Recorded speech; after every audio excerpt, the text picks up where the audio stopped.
Estamos en el café de Diario 55, hoy con la presencia del doctor Manuel Jacinto Lora Perelló, director regional de Salud Norcentral, provincia de Espaillá, Puerto Plata y Santiago. ¿Está gozando, doctor? Estoy gozando. Con ese Jacinto, Manuel Jacinto. Manuel Jacinto, es así, Porque ese es su nombre. No, ese es mi nombre. Ese es su segundo nombre. Ese nombre. El nombre de mi papá, Manuel, y de mi abuelo Jacinto. Jacinto. Pero muy poca gente me dice Manuel Jacinto. Sí, muy poca gente, eso sí. ¿Cómo anda todo, doctor? Bien, gracias, Fran. Bien, Lenny. Gracias a ustedes por invitarme. Ya el café está puesto, doctor. El café está puesto. El café está puesto, doctor. Si Ya era tú sabes. parte de su preocupación. Exactamente. Doctor, ¿cómo andamos? Estamos en unos tiempos donde vemos que los números que se registran en cuanto a contagio, una vez más, de la subvariante del COVID que anda en República Dominicana, además de otras afecciones como la influenza, una gripe que está también fuerte atacando, más el dengue. Veía que en Santo Domingo un hospital con 385 camas, todas estaban ocupadas. Mira, las infecciones respiratorias, esta es la época de ellas. Esta es la época donde aparecen las variantes de la gripe, donde aparece la influenza y se ha acrecentado la presencia del COVID. Todas tienen un nivel de preponderancia muy elevado, pero la tasa de letalidad de las mismas se mantiene bajo control. Tú no tienes ocupación de unidades de cuidado intensivo, ni ocupación de ventilación, con el incremento de las afecciones respiratorias, tanto como el COVID, la influenza o el virus sincitial, que es más la presencia de este virus que realmente la presencia de COVID y de la influenza. Aunque se ha aumentado la positividad con la variante nueva de COVID, en términos de complejidad la tenemos bajo control. Estamos cosechando las medidas que implementó el gobierno desde la aparición de la epidemia. Y tú ves que cada vez más la letalidad es menor. Doctor, ¿la letalidad es menor por las vacunas o porque ya esta variante ataca con menos intensidad? La combinación de las dos cosas. La combinación de las dos cosas. Si tú examinas la complejidad de los pacientes que se internan, una gran parte de ellos tienen dosis incompleta o no se vacunaron contra el COVID. Y eso te dice a ti sobre la efectividad del programa de vacunación, tanto para el COVID como para la influenza, porque nosotros estamos vacunando contra la influenza también. Y eso ha permitido que la presencia de la enfermedad tenga menos letalidad. No hay que preocuparse, doctor, entonces, solo ocuparse. Bueno, todo el mundo tiene que preocuparse. Y tú dices no solo ocuparse, tú tienes que incrementar tus medidas de higiene y tus medidas de protección. Yo, por ejemplo, no he dejado de dar consulta con mascarilla porque no quiero ser portador de transmisión y no quiero ser receptor de posibles portadores. Hay que mantener la higiene de las manos. Y si tú tienes algún proceso gripal, tú tienes que crear tu medida de autocontaminación. ¿Tienes gripe? Ponte tu mascarilla para que no contamine a los demás. Incrementa tu higiene manual para que tampoco seas a través de las manos portador de la transmisión del virus. Pero en términos de política nacional, yo creo que no debe tomarse como una política de prevención el uso de las mascarillas de manera obligatoria otra vez. Si no, eso es un criterio personal y sobre todo si tú eres portador del proceso gripal, contribuye a la no diseminación poniéndote tu mascarilla. Doctor, para el asunto de la influenza, que dicen algunos que han padecido ambas, que la influenza está dando más duro que el COVID. ¿Algunas recomendaciones para la población? ¿Y las sintomatologías son como parecidas? No, es parecida a la sintomatología. Y más que la influenza, señores, el virus sincitial. En Estados Unidos hubo un agotamiento en las farmacias de acetaminofén y antipiréticos. Mi hijo que está haciendo residencia en McAllen, Texas, dice, eso estuvo aquí como muela de garza, tú salir a buscar eso por el aumento inusitado del virus respiratorio sincitial y que muchas veces se comportó de una manera tan agresiva, Michelle, sobre todo en infantes, que tú veías que esos niños había que ventilarlos, pero los 2 o 3 días, después de salir de ventilación, estaban como si nada. O sea que el incremento de las infecciones respiratorias es un incremento a nivel mundial. Y es un incremento que ahora está haciendo otro tipo de afección viral mucho más agresiva que el mismo COVID. ¿Que habría que vacunarse, utilizar algún tipo de medicamento que ayude a subir la defensa? ¿Qué hacer? Mira, la vacunación es un método importante y sobre todo la vacunación de la influenza. Está demostrado que en pacientes con enfermedad cardiovascular y que tienen diabetes, vacunarse contra la influenza protege de un modo indirecto del desarrollo de complejidades de las enfermedades que padecen. Entonces, todos los años, todo el que tenga la oportunidad debe vacunarse contra la influenza. ¿Cualquiera puede acceder a esa vacuna o hay unos rangos? No. La vacuna, las dosis están abiertas. Usted va a la DPS, que está en las Hermanas Mirabal, o va al puesto de vacunación, que está en el teatro, y usted puede conseguir la vacuna de la influenza. De la influenza. Y en las zonas periféricas, en los hospitales de los municipios. No te tengo esa información porque esa es una información del Ministerio de Salud Pública. Ya. Pero entiendo que existen en los puestos fijos de vacunación que el Ministerio tiene hasta el momento la disponibilidad de las vacunas de influenza. Aprovechando esa información, doctor, hemos visto que permanece, por ejemplo, ese puesto ahí en el teatro, desde el inicio de la pandemia hasta estos días, independientemente de que ya la gente como que no está mucho en vacunarse, pero el puesto permanece. Eso se queda, esos lugares van a estar ahí, o habrá un tope. Uno pensaba que ya a esta altura no iban a estar. No, mira, nosotros tenemos una presencia fija en algunos puntos estratégicos para primero ya hacer la llamada de atención a la población de que debe completar su esquema de vacunación de dosis de COVID. Estratégico. Que es un concepto estratégico. Tú debes tener hasta ahora la 4ª dosis, debería tener, contra la vacuna contra el COVID. Y hay una escasa población que ha cumplido con ese objetivo. Además, también con la influenza, nosotros estamos haciendo un abordaje de presencia en puestos como ese para inducir a la población a que se vacune, porque no hay una mejor protección contra los procesos gripales que la vacunación.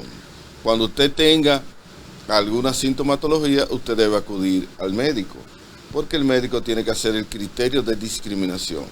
O es COVID, o es influenza, o es un virus sincitial, o es otro tipo de gripe, para tratar de evitar que esa afección gripal desarrolle un nivel de complejidad que le obligue a usted a ingresarse, sobre todo a los pacientes de la tercera edad. No se deben descuidar con los síntomas respiratorios. Deben buscar a su médico primario o deben buscar a un médico especializado en infectología o neumología que haga el proceso de discriminación de qué es lo que usted tiene en este momento. Esa 4ª dosis, doctor, en un inicio se recomendó para personas de tercera edad, por hacer una categoría, y para personas con dificultades respiratorias, como llaman, inmunodepresivos, ¿no? Inmunocomprometido, además, en población focalizada, médicos, maestros. Pero hoy yo le escucho a usted invitando a toda la población a ponerse la 4ª dosis. Esto, doctor, contrasta con este informe que hace la OMS, la Organización Mundial de la Salud, diciendo que el 90% de la población está protegida contra el COVID. ¿Eso no desestimula que la gente procure una 4ª dosis? Bueno, es que acuérdate que vino la inmunidad de rebaño. Ya. Tú no sabes cuántas veces te ha dado COVID. Si tú no lo sales a buscar, a lo mejor a ti te dio de manera leve, y acuérdense que el COVID es repetitivo, tú no lo puedes encontrar. Entonces la inmunidad de rebaño es un mecanismo indirecto de vacunación. Y eso ha permitido que nosotros tengamos la menor tasa de complejidad cuando el virus se hace presente y la tasa de letalidad, que es una de las tasas de letalidad más bajas. Y una de las cosas que yo creo que en un momento determinado habrá que enfocar y estudiar, y es la población de nuestro vecino país. Tú no has oído, a pesar de no contar con estadísticas, ni contar con registros sanitarios, tú no has oído que la población ha estado afectada por un brote de COVID. Se habla más de cólera. Se habla más de miles de muertos. Exactamente. Se habla más de cólera que de COVID. Entonces yo creo que en un momento determinado hay que estudiar ese fenómeno de por qué una sociedad insanitaria como Haití no tuvo una tasa de mortalidad con la presencia del COVID. Eso yo creo que dime un momento. Y aquí se reportaron, doctor, en los centros hospitalarios del país, de los que bueno, no se hizo una subgregación de esa población, ni de extranjeros ni de locales. Eso no tengo conocimiento de que se haya hecho una estadística, pero uno tiene un contacto indirecto. Por ejemplo, mi jardinero, que es un jardinero, un haitiano regulado, tú le preguntabas en la época del brote, y tú decías, ¿y cómo están tu gente? Nosotros no tenemos COVID. Han creado anticuerpos. No tenemos COVID. Tú te pones a ver también, para remembrar una situación, en la parte más álgida de la presencia de COVID, tú no viste ninguna población de recolectores de basura como blanco de depósito de la enfermedad. Que tú dijeras, colapsó la recolección de basura en Santiago porque la mayoría de sus empleados tiene COVID. En la parte agrícola, tú no llegaste a escuchar que en los campos hubo abandono del trabajo operativo de los obreros del campo por la presencia del COVID. Entonces esas son cosas. Entonces hubo que cerrar oficinas. No, exactamente. Esas son cosas que uno tiene que investigar y que tiene que estudiar. El papel del sol, el papel de la vitamina D, que dicen que jugó un papel estelar en una protección indirecta contra el COVID. Entonces, ¿nos favoreció eso, doctor? El ser un país colocado en el mismo trayecto del sol. Creo que sí.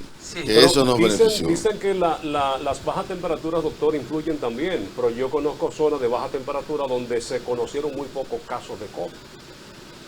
Pero si tú haces, yo no creo que las bajas temperaturas tuvieran una incidencia tan determinante como las variables que yo te dije, porque por ejemplo la misma población de dominicanos que vive en Estados Unidos y que vivía en Nueva York fue muy afectada del COVID. Y es una población que vive en un concepto territorial donde cogen poco sol y donde estuvieron sometidos a temperaturas bajas, y fue una incidencia bastante importante.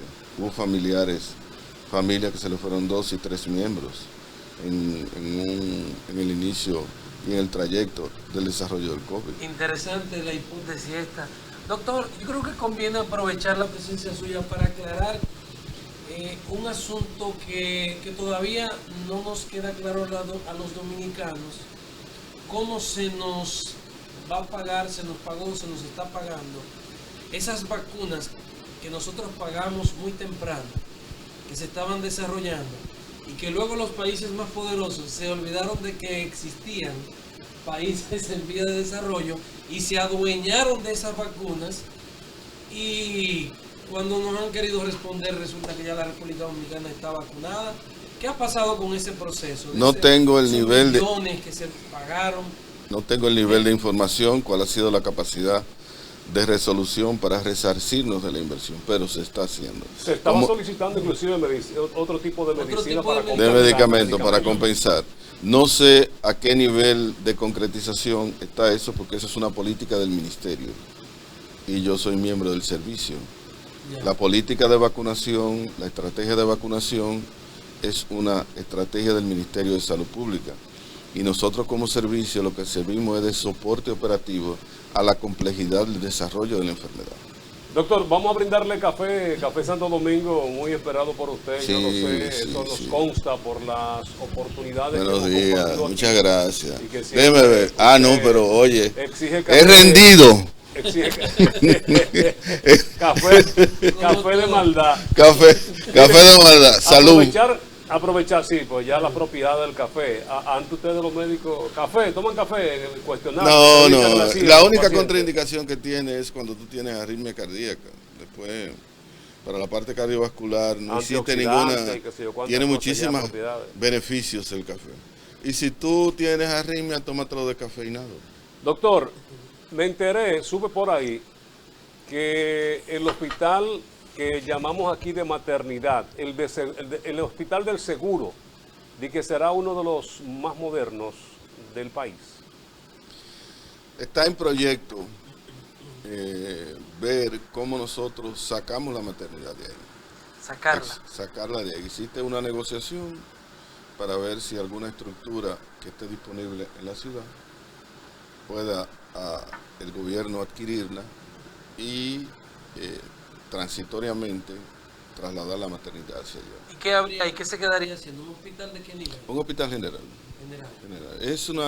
Es algo que el presidente y nosotros tenemos pendiente de solucionar, porque la recibimos en condiciones lamentables en estructura. Hemos tratado en todo el proceso de la demanda de mejorar la calidad del servicio, humanizar el mismo, y estamos, yo creo que ahora en este año 2023 habrá una solución definitiva en lo que se construye la ciudad sanitaria.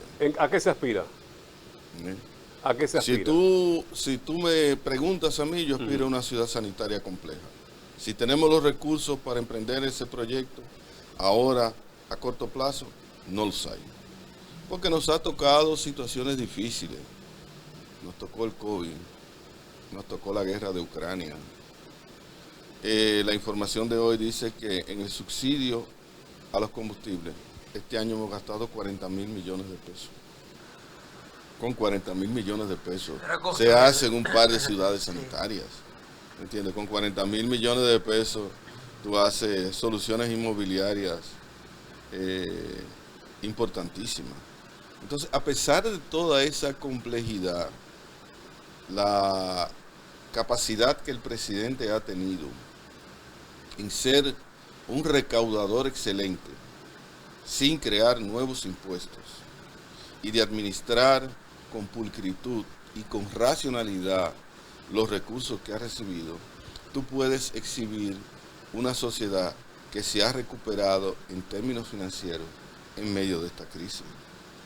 Una exhibición, tú tienes ahí lo que dicen la zona franca, 192.000 empleos, con una mejoría de la calidad técnica de un 37% y con un aumento de la inclusión de la mano de obra femenina de un 50%, con promesas de inversión para el año que viene de 500 millones de dólares.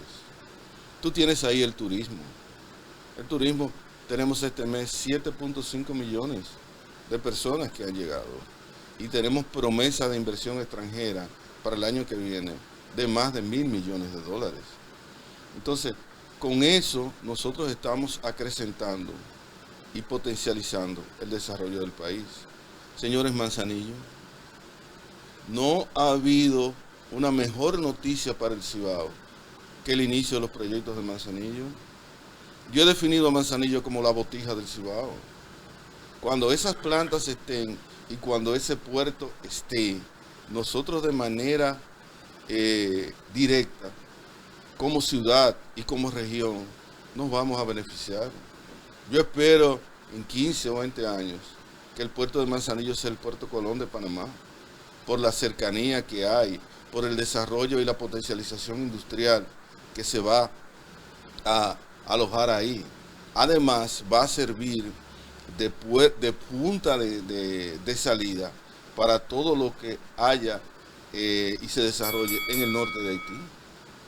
La zona franca que está en el norte de Haití va a tener un puerto de desarrollo complementar para la salida de sus productos cuando el puerto de Manzanillo esté. O sea, es una obra increíble, es una obra que va a cambiar la fisionomía del país y es una obra que va a cambiar la fisionomía del Cibao y por supuesto va a cambiar la fisionomía de Santiago como la capital del Cibao. Y el presidente le ha dado una importancia tal que, señores, nosotros vamos a tener casa presidencial, la casa que era de Monseñor Agripino. El gobierno va a tener una sede oficial donde el presidente va a venir a despachar y donde va a pernotar el poder ejecutivo en Santiago y le va a dar el valor a Santiago que ningún gobierno anterior se lo dio. ¿Qué tanta la preocupación por Santiago y el presidente de la República con toda la inversión que ha estado haciendo, doctor Lora Perello? ¿Hay algo que no le esté cuadrando? Yo no creo que él esté viendo que no tiene un cuadro en términos políticos. Yo lo que estoy viendo es que él tiene una intención de dejar un legado histórico en Santiago. O sea, él va a pagar una deuda que fue tardía. Tú te pones a ver los gobiernos del PLD aquí y tú ves la cantidad de obras que ellos ejecutaron versus lo que se ha hecho en 2 años y es una diferencia abismal del cielo a la tierra.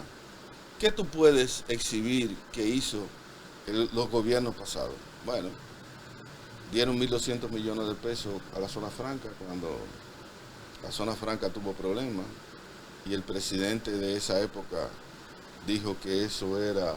Supuestamente era un préstamo. Era un préstamo, pero además de supuestamente ser un préstamo, dijo que eso era el inicio del fin de una estructura operativa que hoy puede mostrar vigorosidad y creación de empleos. Remodelar la catedral, hermosear el monumento, pavimentar como se pavimentó en el país, escuelas como se hicieron en el país, pero obras diferenciadas para Santiago, ninguna. ¿Y qué tenemos nosotros ahora? Y en el sector salud, doctor, ¿cuáles son los planes? Bueno, en el sector salud nosotros estamos interviniendo 4 hospitales de la Norte Central y estamos haciendo uno. Estamos haciendo el hospital de San José de las Matas, más de 1.200 millones de pesos. Estamos interviniendo el hospital de Navarrete, el hospital de Villa González, el hospital de Tamboril y el hospital de Inver. Y estamos acelerando los pasos de la conclusión de lo que está pendiente del Cabral Ibáez y de lo que está pendiente del hospital de Niños. ¿Qué está pendiente del hospital Cabral Ibáez? ¿Qué queda en el Cabral Ibáez? Mira, en el Cabral Ibáez queda pendiente el auditorio, el auditorio del Cabral, queda pendiente el funcionamiento de la unidad de hemodinamia, que eso es una prioridad ahora. Queda pendiente la sala de telemedicina, que es un concepto que nosotros como política pública vamos a reasumir, porque el COVID enseñó que tú puedes mejorar calidad del servicio a distancia, utilizando la tecnología, si tú tienes los operadores adecuados, con las instrucciones adecuadas. Está pendiente la cafetería del hospital, ¿no? Está pendiente el comedor de los médicos en el hospital. Básicamente eso. Y todo eso conlleva una inversión y conlleva un reajuste presupuestario, porque tú tienes que reacomodar con los que tienen el contrato, reactualizar los valores reales en este momento, y para eso tú tienes que acogerte a los procesos de ley, y eso toma un tiempo. Pero esto implica, doctor, también a una reducción de habitaciones, de camas, porque con todas estas áreas nuevas ha impactado en el número de...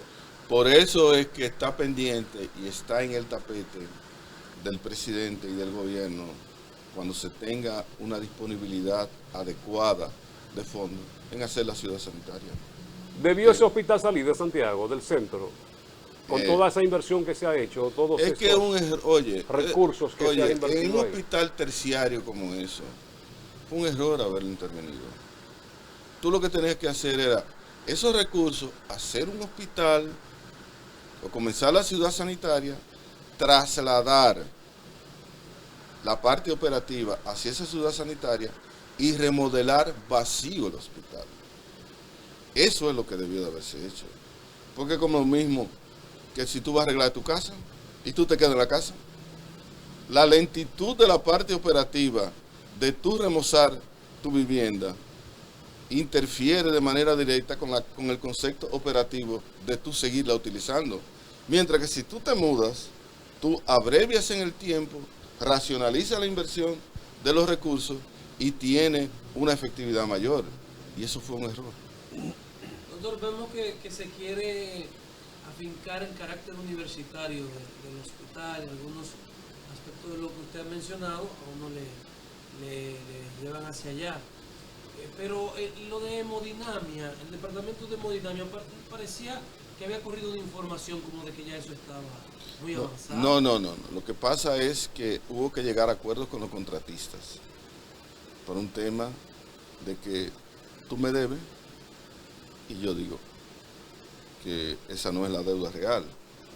Se ha afinado y se ha conciliado lo que realmente se le debe y se le está dando la parte final en el concepto estructural y en el concepto operativo. Y después que eso esté, paralelamente con eso vamos a nosotros a desarrollar el concepto administrativo, porque abrir una unidad de hemodinamia implica que tú tienes que tener una fuente de financiación para todo el que llegue ahí tenga un respaldo de concepto financiero de resolución, porque una unidad de hemodinamia es una generadora de calidad de salud, pero es una consumidora de recursos. O sea, tú tienes que tener la apropiación presupuestaria adecuada para cuando el usuario vaya, tenga la capacidad de resolución sin costo, porque la filosofía del gobierno es que alguien tiene que pagar. O lo pagan las aseguradoras o el gobierno va a asumir los costos. Es un tema que hay que tocar después del corte. Así es. Las aseguradoras, tenemos que ir a seguro, publicidad. colegio médico, hay muchos temas que quedan pendientes con el doctor Lora Perelló. Ya regresamos, quédese ahí.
Continuamos conversando con el doctor Manuel Lora Perelló, es el director regional Salud Norcentral. Ya mencionábamos que corresponde a Puerto Plata, provincia de Espaillá y la provincia Santiago.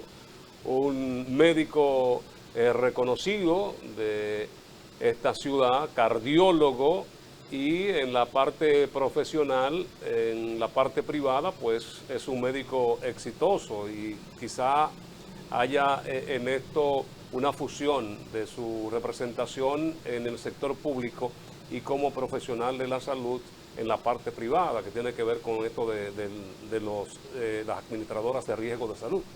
El presidente ha buscado mucho ese perfil para puestos estratégicos a nivel nacional y regional.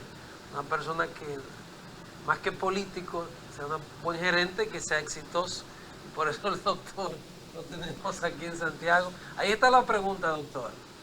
Hay una situación que hemos visto, una realidad con los médicos, una cantidad ingente de dominicanos con limitaciones para el acceso a consultas y demás.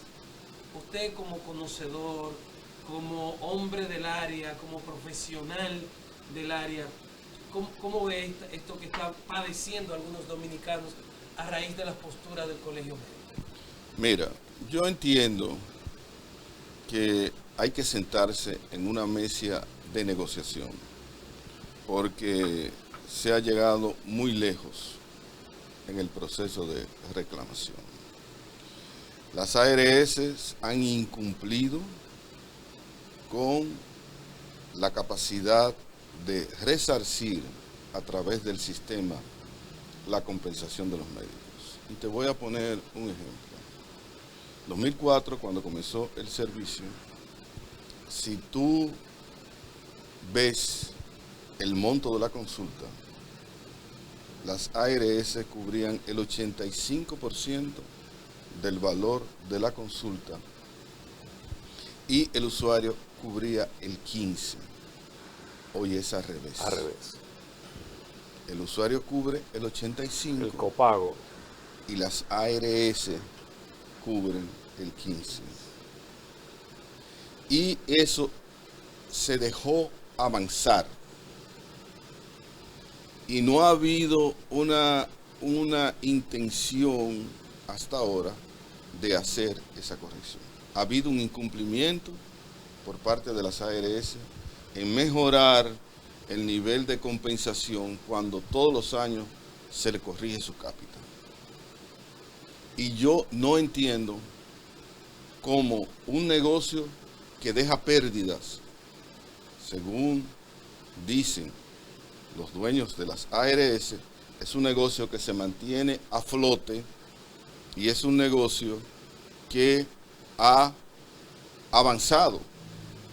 Porque tú tienes una ARS que es de las más prósperas y de las más exitosas, que siendo ARS de salud se convirtió en una compañía general de seguros. Entonces, el negocio no pudo haber dejado pérdidas. Doctor, ahí tenemos dos partes interesadas, ¿verdad? Los médicos, las ARS. Cada uno tiene su alegato, su razón. La ARS dice no hay las suficientes utilidades. Los médicos dicen las cosas han cambiado en el 85%. ¿Cuál es el órgano, la entidad que debe procurar que se cumplan las responsabilidades de cada una de las partes? El Consejo Nacional de la Seguridad Social debe asumir un rol protagónico en el proceso de resolución.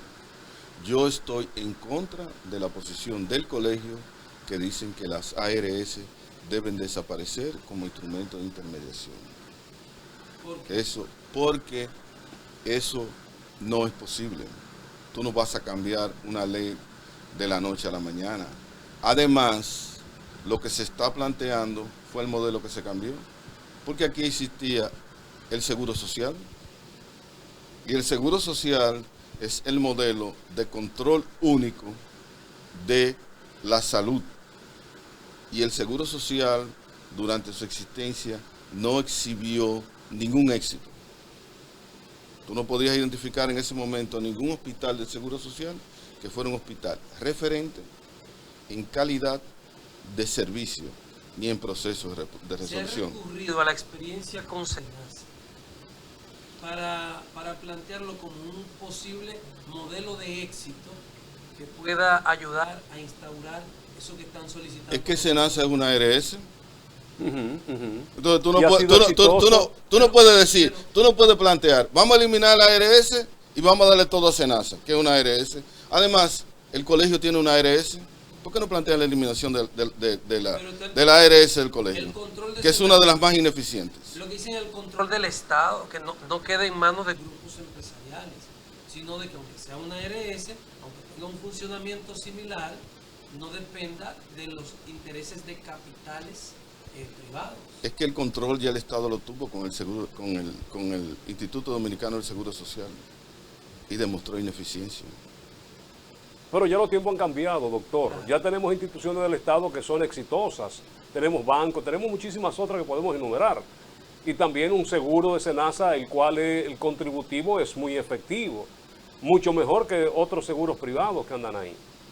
Estoy totalmente de acuerdo contigo, pero tú plantear la eliminación del modelo es plantear un camino muy largo. Tú lo que tienes, pero antes de plantear la eliminación del modelo, plantéame mejorar la eficiencia del modelo que está. Porque lo que hay que hacer son reajustes y lo que hay que ampliar. ¿Por qué las ARS privadas no dan la cobertura que da SENASA, que duplicó? Que de 1 a 2 millones. Pero el Consejo de la Seguridad Social tiene que preguntarle a la ARS por qué no hacen eso. Porque existe un ente regulador. Además, vamos a dirimir nuestros reclamos, que son justos, porque el reclamo que está haciendo el colegio es un reclamo justo, es un reclamo necesario, es un reclamo que no debe ser postergado más allá, pero es un reclamo que debe hacerse dentro del marco de la ley. Y es la ley de la seguridad social que existe ahora. Plantea el reclamo en lo que tú haces el planteamiento de la modificación de la ley. ¿No está de acuerdo con la forma en que se está haciendo? Yo no estoy de acuerdo con la forma que se está haciendo. Estoy de acuerdo con el fondo. Se debe reclamar. Y todo el mundo tiene que sentarse. Y todo el mundo tiene que llegar a un proceso de conciliación. Pero que no se sientan, doctor. Bueno, entonces el Consejo Nacional de la Seguridad Social debe cumplir su rol, debe sentar a las partes. Y ese Consejo Nacional de la Seguridad Social no está de algún modo también viciado por las ARS. Es un consejo donde hay una participación. ¿Es ecuánime? Es un consejo donde hay una participación diversa. Además, tú tienes los mecanismos de ley. El colegio debe hacer sus instancias a nivel legal. No es que tú no hagas tu expresión a nivel social y a nivel popular. Pero además de hacer expresión a nivel social y a nivel popular, haz la expresión a nivel legal. No porque los instrumentos de ley están ahí. Búscate un grupo de abogados que te ayude a judicialmente llevar el conflicto frente a las ARS para tener una puerta de avenencia. Que eso le ha faltado al colegio hay también. sectores que están muy influenciados, doctor, por esos sectores económicos poderosos. Bueno, hay sectores, hay influencia de todas partes. Porque si tú te pones a ver el marco de la mesa donde se está discutiendo los justos reclamos de nosotros, tú no puedes tener un planteamiento extremo. Vamos a barrer con el sistema. Tú no puedes barrer con el sistema de la noche a la mañana. Ahora tú puedes plantear la modificación del sistema. ¿Dónde está el marco que el Colegio Médico ha planteado para la modificación de la ley de la seguridad social? Llévalo al Congreso, pelea en el Congreso eso, pelea la parte judicial. ¿Se convirtió en un chantaje esta presión de los médicos? No, yo no creo que sea un chantaje, yo creo que es una presión mal llevada. Mal llevada. Mal llevada, no es un chantaje. Pero, nosotros no somos chantajistas. ¿Y cómo es que se permite, doctor, entonces que las cuotas te la aumenten, pero la cobertura te la van reduciendo cada día más? Bueno, porque es un reclamo donde el Consejo Nacional de la Seguridad Social no ha cumplido con sus partes. Es un reclamo donde el usuario, porque ustedes los usuarios van a una ARS y la ARS le dice que no y no reclaman, dan media vuelta y se van. Yo me cambio de ARS. Yo me cambio de ARS. Tú vas y tú dices, pero ven acá, ¿y por qué? ¿Tú te crees que es posible? Que es posible que el sistema no haya incluido la resolución vascular para tú resolver obstrucciones, cobertura, y sí tiene la amputación del miembro, para ponerte un ejemplo. Entonces, hay una serie de reformas que hay que implementarla. pero la ciudadanía tiene que empoderarse, porque si ustedes no se empoderan de los reclamos, si el sector empresarial, que es el mayor contribuidor, no se empodera de que la parte resolutoria de sus empleados esté con mayor cobertura, nosotros no vamos a avanzar. Lo que pasa es que nosotros tenemos sectores que nos representan que están maleados, doctor. Bueno, pero todo lo que hay que cambiarle la maleación de esos sectores, porque lo que hay que es empoderarse. Yo creo que la sociedad también está, doctor, en un punto medio. Ni con las ARS, ni del todo con lo que están exigiendo los médicos, como lo están exigiendo. De la eliminación, como usted dice, eliminación del sistema de hoy para mañana. Pero el reclamo que ha hecho los médicos con los paros que ha hecho los médicos ha despertado la conciencia de la sociedad. Porque cuando tú vas reclamando un servicio al cual tú tienes derecho y por una razón de reclamo no se te da, tú te comienzas a empoderar. Antes de eso tú no te habías empoderado. Porque para ti los reclamos, tú te adaptabas a lo que te decía el sistema, ni siquiera cuestionabas. ¿Cuántos reclamos tiene la DIDA? Muy pocos. Ningún usuario va a la DIDA a protestar. Porque hay que crear conciencia, doctor. Hay que crear conciencia en la población, porque muchas veces uno iba a instituciones y era perder su tiempo. Lo ponían de mojiganga. Bueno, pero es que te ponen a perder tu tiempo y te ponen de mojiganga hasta que tú te canses. Lo que tú no puedes es dejar de insistir. Es como tú ir a la policía y poner una querella. Igual. Tú vas y tienes que seguir insistiendo. Y tienes que seguir insistiendo. ¿Para qué? Para que las cosas cambien. Porque lo primero que el sistema tiene es la negación del cumplimiento. Para ver si tú desistes. Si tú no insistes, tú estás premiando indirectamente la negación del cumplimiento. Hay que insistir. Hay que reclamar los derechos y hay que organizarse. Señores, la enfermedad deja a una familia pobre. Tú tienes una enfermedad catastrófica y tú no tienes un buen respaldo de aseguramiento y todo lo que tú construiste en tu vida se te va con la enfermedad. Te va tú y deja a la familia en la calle. Y sí, económicamente y emocionalmente. Y emocionalmente. Entonces, nosotros no podemos permitir eso. Hay que buscar una solución intermedia.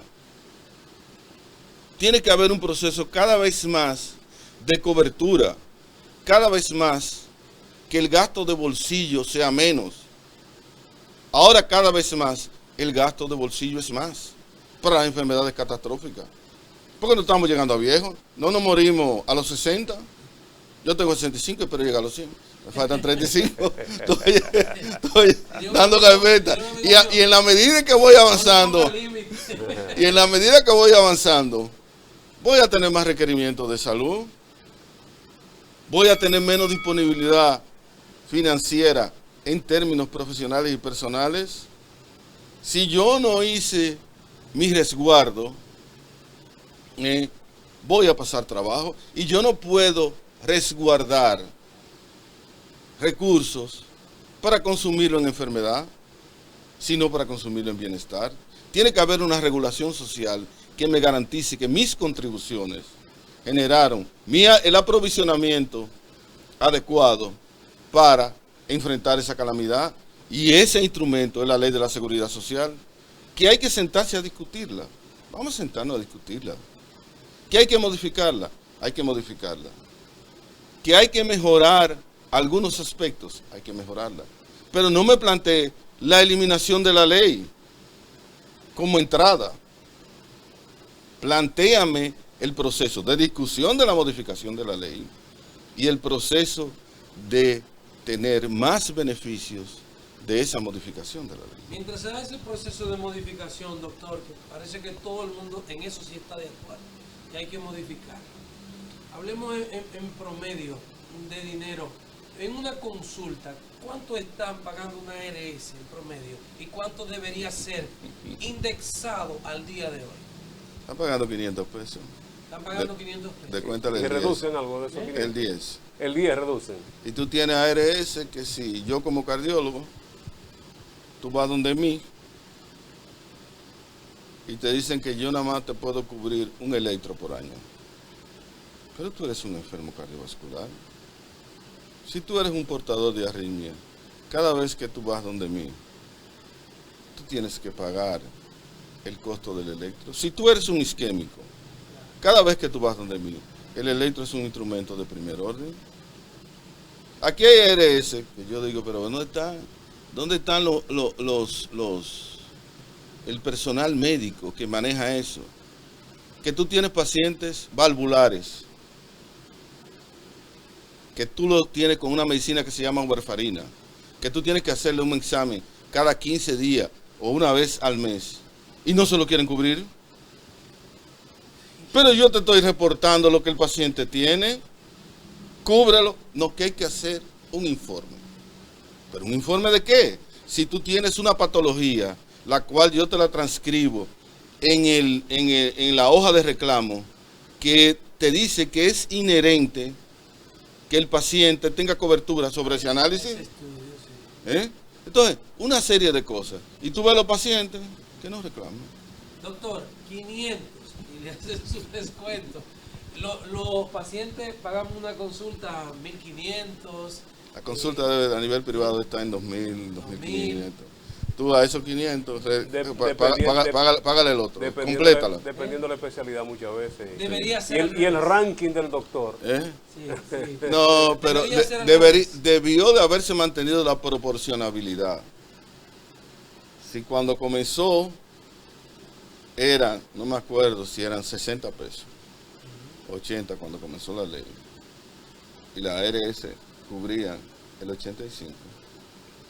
Entonces, a la consulta de hoy, que son 2.500 pesos, la ARS deberían pagar 2.000 y pico por la consulta. Están pagando 500. Y están dejando que tú hagas tu gasto de bolsillo. Y señores, la eficiencia de la calidad de la medicina aquí lamentablemente está en el sector privado. Y reduciendo el número de estudios, como señalaba el doctor. Claro, que tú no puedes hacer en una hojita una indicación de más de 10 análisis. Pero espérate, tú vienes donde mí y tú no puedes limitar mi capacidad de discernimiento, porque yo no estoy frente a un objeto, estoy frente a un paciente.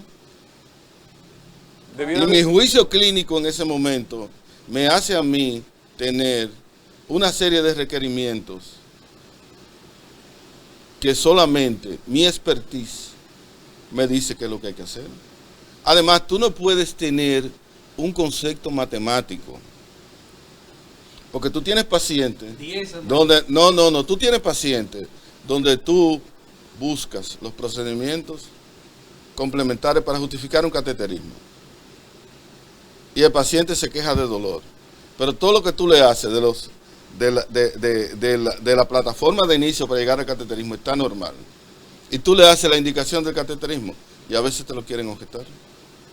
Y tú, después que el cateterismo está hecho, tú demuestras que sí había una indicación real por los hallazgos encontrados.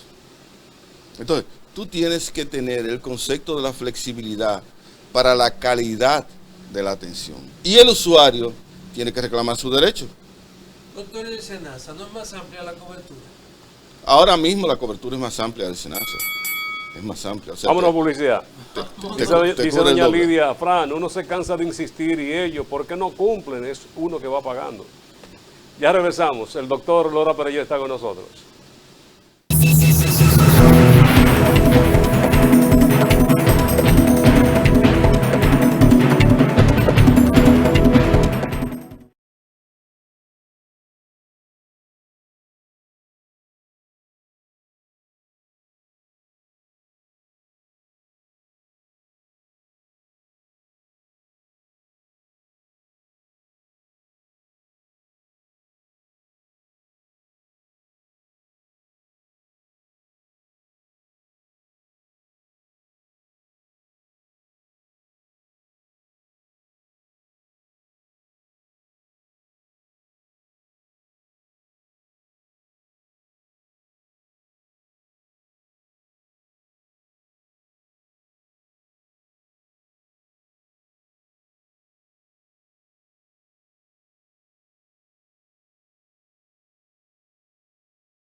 Definitivamente hay que sentarse porque hay muchos que duran 3 y 4 años sin usar un seguro y cuando van entonces encuentran todas estas limitaciones, que por lo menos por ahí debiese haber algún tipo Una acumulación, ¿no? de...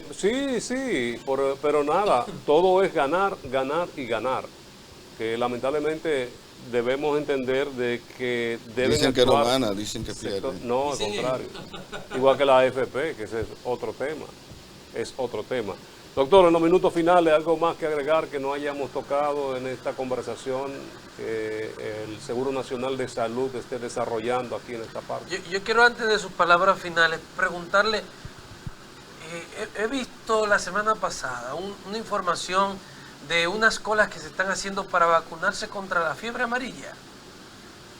Como que me ha sorprendido porque es como inusual. Aquí Porque no, lo están no se- exigiendo algunas líneas aéreas, ¿verdad? Para viajar Pero a Lo ciertos que países. pasa es Cola. que hay un tráfico de dominicanos a Centroamérica Guatemala. para ir a la frontera y hacer el transbordo.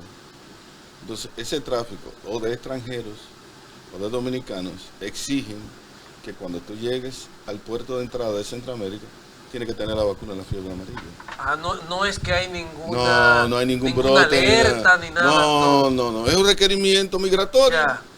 de una ruta que se está usando. Pero Más mucha de la gente- cuenta. Mucha gente, Doctor, doctor. doctor, Y entonces tú ves esa fila de gente de fiebre amarilla. Tú vas a Brasil y tú vas a Sudamérica y tienes que ponerte. doctor, a los Randy Johnson, ¿por qué siempre los medicamentos que ustedes prescriben no lo cubre el seguro? ¿O no lo tiene o no califica, qué sé yo? Mira, porque tú tienes que eso es una de las distorsiones, tú indicas un candesartán. Pero el candesartán de la marca mía no está en el catálogo de prestaciones de esa aseguradora. Entonces, cuando yo voy con el candesartán de mi marca, el seguro no me lo cubre, pero sí cubre un candesartán, cubre un losartán. Entonces, esos 8,000 pesos deberían, que esa es una de las distorsiones más Eso grandes. para hipertenso. No, eso es para hipertenso. Deberían consumirse con los medicamentos que están en el mercado. Son 8,000 pesos. Deja que yo gaste mis 8,000 pesos. No me diga a mí en qué marca gastarlo, ni en qué sustancia gastarlo. Permíteme a mí consumirlos. Pero te hacen el rejuego de la marca, te hacen el rejuego de la sustancia, no te ponen sustancias que marcan diferencia de pronóstico, de movilidad y de comorbilidad, porque no las tienen aprobadas y tú pierdes los 8,000 pesos. Porque es un interés del laboratorio, doctor. Los Pero médicos más tienen que- uno y las ARS tienen otro. Bueno, pero, oye, pero es un interés, si tú quieres, mercadológico. Pero si, Mercadológico. pero si tú Comercial, quieres, sí. pero si tú quieres, si yo tengo aprobado el candesartán, pero es que deja que cualquier marca de candesartán me consuma los 8,000 pesos. No la marca que la ARS tiene seleccionada. Es los sartán que tiene la ARS seleccionada. La lodipina que tiene. Permíteme que yo consuma la marca que yo quiero, no la marca que tú Sea quieres. el componente. Que sea el componente. Y además, admíteme componentes de última generación que mejoran y que tienen evidencia clínica de que mejoran el pronóstico del desarrollo de la enfermedad. Porque al final, tú tienes que hacer los cálculos. Aquí hay una ARS que hizo cálculos y dijo, la cantidad de pacientes mías que yo tengo están demandando intervenciones de tercer nivel en enfermedades cardiovasculares. ¿Y qué hizo esa ARS? Que le está cubriendo por encima de los 8,000 pesos. Porque cuando hicieron su cálculo financiero, vieron que gastaban más dejando que el paciente se complicara por falta de tener un soporte farmacológico y ellos se ahorraban una cantidad de dinero y lo hicieron. Entonces esa es la política, tú sentarte, relación costo-beneficio con lo que yo tengo. No me trates de tener un criterio de rentabilidad financiera, es un criterio de relación costo-beneficio que me deje ganancia para todas las partes, deje ganancia para la salud del paciente y deje ganancia para el intermediario. Gracias. Me va a decir ahora fuera del aire cuál es esa área. Gracias, doctor Lora Perelló, por acompañarnos en este café de Diario 55. A ustedes las gracias por acompañarnos en nombre de Lenis Tejada Betancourt, Adalberto de León en la producción general, Frank Rodríguez y todo el equipo que conforman las mañanas del 55. Agradecemos su sintonía, les invitamos a que se mantengan con la programación de este canal. Mañana después de la misa a las 7 otra vez nos juntamos por aquí. Feliz resto del día.